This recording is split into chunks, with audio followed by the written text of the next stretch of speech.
I think it was several weeks ago when it started. The electronics in my house started flickering on and off. At first it was just a minor annoyance. I'd be on the internet, my computer would shut off, or I'd be cooking something in the oven, and it'd turn off halfway through. I called an electrician who said that the wiring in my house was in tip-top shape. Not believing him, I called several more electricians, all of whom said the same thing. I tried using less electricity in the house, thinking that I was overloading it. Then eventually I learned to live with it. What sparked my attention was when my coworkers began to complain the same thing. The woman in the cubicle over from mine confided in me that her iPod had died with a full battery, then resumed working minutes later. And soon we were hearing bits and pieces about it on the news. They told us that the problem would be fixed soon and nothing more. I soon found out that it wasn't just our area affected. Many areas across the country. And later on I'd find out across the world were being affected. Things began to get worse. By now, many were used to just one or two of those electronic devices not working at once, but when they began to all shut off at once, and then not work for hours on end, the panic grew. There was no explanation. The media couldn't tell us why, the electricians couldn't tell us why, and then the generators started failing. Most schools and office buildings and even some private homes had generators for when the electricity goes out. The generators were working just fine, and then, like their electronic relatives, they began to not work. Children had to go to school in complete darkness on some days. I even remember having to navigate my way through my office building with a flashlight, before the flashlight stopped working, of course. And when the lights stopped turning back on, people began to panic. No matter what was done, some homes were completely left in the dark.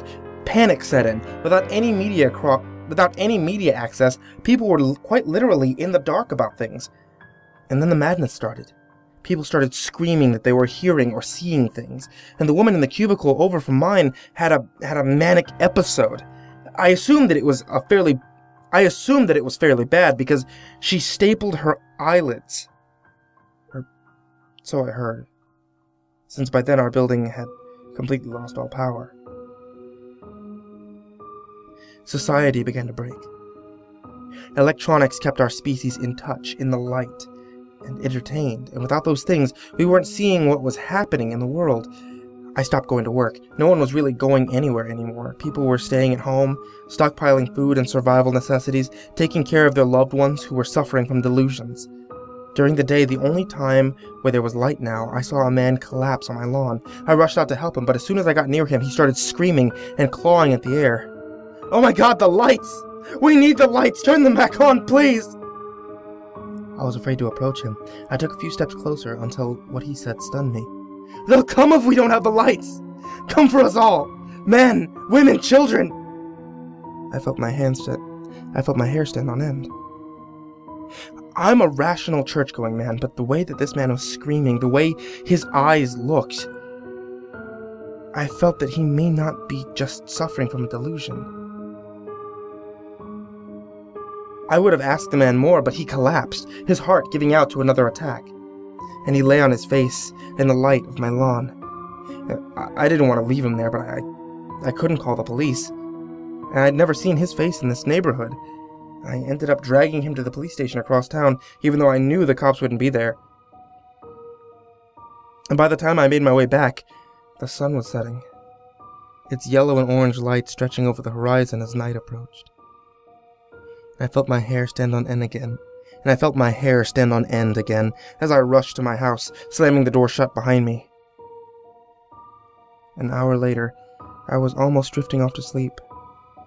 I didn't do much else these days, when a godless shriek of pure agony ripped the air like a cleaver through steam.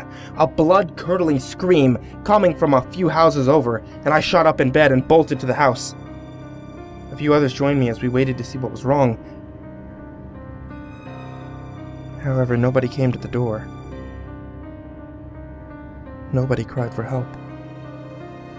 One of the men who came to help decided to check it out. He burst the door down and disappeared into the darkness inside. And a few moments later, we heard his scream too. But we were close. But we were closer this time. We also heard brand new noises. The sickening suction and then tearing sound of flesh being torn from bone, of two-tone inhuman laughter, of blood spattering the walls like the canvas of a modern artist. My next memory is arriving back home. If I think deeply on it, I remember seeing one of them through one of the house windows, just its bright, golden eyes, of course. The being itself was black, matching the darkness it lives in. Of course, it did have those teeth. God, those teeth. When it smiled at me through the window, I saw them shiny and white and sharp, and the entrails, innards of its victims hanging from them like streamers. And now here I am. I've locked myself in my room, only the moonlight from my yellowed circular window to guide my pen as I write this. The panic outside is audible. They're trying to fight whatever that monster was, but failing. I hear more and more screams as those